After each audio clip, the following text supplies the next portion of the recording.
मजबूर हुई जब दिल की दुआ तो हमने दवा से काम लिया। वो नब्ज नहीं फिर थमने दी जिस नब्ज को हमने थाम लिया।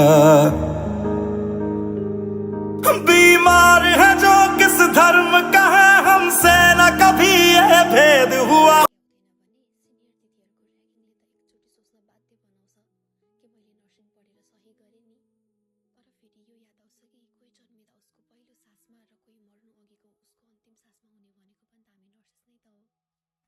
जसोतसो 3 वर्ष त पढिसक्यो, नर्सिङ लाइसेन्स पनि हातमा आयो। तर मनमा अचानक एउटा प्रश्न उठ्यो, अब के?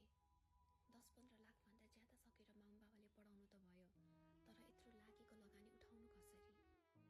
सबै मान्छेहरूको आफ्नो विभिन्न प्रश्नहरूले त यसै त शब्दबिन भइएको हुन्छ। अब त नर्स भइसकिस्, विदेश नै जाने होला नि।